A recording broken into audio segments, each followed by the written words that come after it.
شروع اللہ کا نام لے کر جو بڑا مہربان نہایت رحم والا ہے۔ بکھیرنے والی ہواؤں کی قسم جو اڑا کر بکھیر دیتی ہیں، پھر پانی کا بوجھ اٹھاتی ہیں، پھر آہستہ آہستہ چلتی ہیں، پھر اس چیز کو یعنی بارش کو تقسیم کرتی ہیں کہ جو وعدہ تم سے کیا جاتا ہے وہ یقیناً سچا ہے، اور انصاف کا دن ضرور واقع ہوگا۔ اور آسمان کی قسم جس میں کئی رستے ہیں کہ اے اہل مکہ تم ایک اختلاف والی بات میں پڑے ہوئے ہو، اس سے یعنی عقیدہ آخرت سے وہی پھرتا ہے جو اللہ کی طرف سے پھیرا جائے۔ اٹکل دوڑانے والے ہلاک ہوں جو بے خبری میں بھولے ہوئے ہیں، پوچھتے ہیں کہ جزا کا دن کب ہوگا؟ وہ دن ہوگا جب ان کو آگ میں عذاب دیا جائے گا۔ اب اپنی شرارت کا مزہ چکھو، یہ وہی ہے جس کے لیے تم جلدی مچایا کرتے تھے۔ بے شک پرہیزگار بہشتوں اور چشموں میں ہوں گے، اور جو نعمتیں ان کا پروردگار انہیں دیتا ہوگا انہیں لے رہے ہوں گے۔ بے شک وہ اس سے پہلے نیکیاں کرتے تھے، رات کے تھوڑے سے حصے میں سوتے تھے اور صبح کے اوقات میں بخشش مانگا کرتے تھے، اور ان کے مال میں مانگنے والوں اور نہ مانگنے والوں دونوں کا حق ہوتا ہے۔ اور یقین کرنے والوں کے لیے زمین میں بہت سی نشانیاں ہیں، اور خود تمہاری جانوں میں، تو کیا تم دیکھتے نہیں؟ اور تمہارا رزق اور جس چیز کا تم سے وعدہ کیا جاتا ہے آسمان میں ہے، تو آسمان اور زمین کے مالک کی قسم یہ اسی طرح قابل یقین ہے جس طرح تم بات کرتے ہو۔ اے نبی، کیا تمہارے پاس ابراہیم کے معزز مہمانوں کی خبر پہنچی ہے؟ جب وہ ان کے پاس آئے تو سلام کہا، انہوں نے بھی جواب میں سلام کہا۔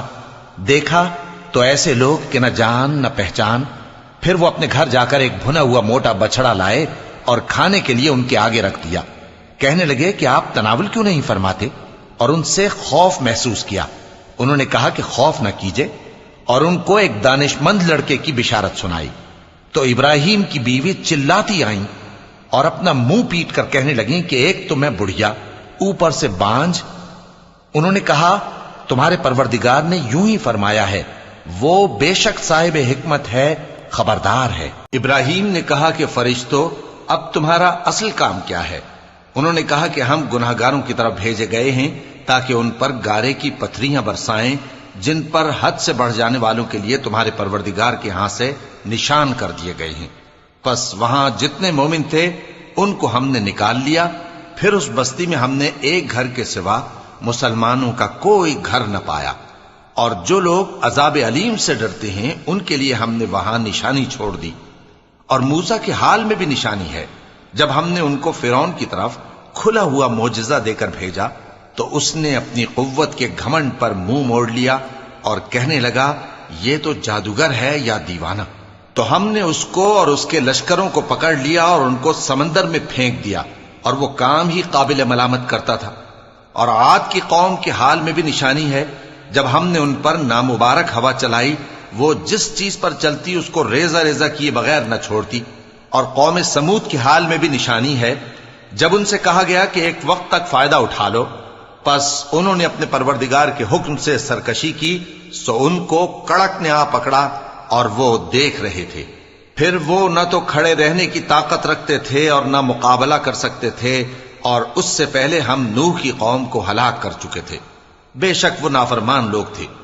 اور آسمان کو ہم ہی نے اپنی قدرت سے بنایا، اور ہم کو ہر طرح کی قدرت ہے، اور زمین کو ہم ہی نے بچھایا، تو دیکھو ہم کیا خوب بچھانے والے ہیں۔ اور ہر چیز کے ہم نے دو دو جوڑے بنائے تاکہ تم نصیحت حاصل کرو۔ تو تم لوگ اللہ کی طرف دوڑ چلو، میں اس کی طرف سے تم کو صاف صاف خبردار کرنے والا ہوں۔ اور اللہ کے ساتھ کسی اور کو معبود نہ بناؤ، میں اس کی طرف سے تم کو صاف صاف خبردار کرنے والا ہوں۔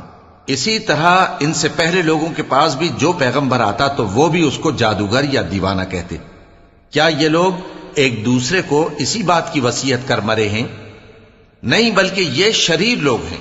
تو اے نبی ان سے منہ موڑ لو، تم کو ہماری طرف سے ملامت نہ ہوگی، اور نصیحت کرتے رہو کہ نصیحت مومنوں کو نفع دیتی ہے۔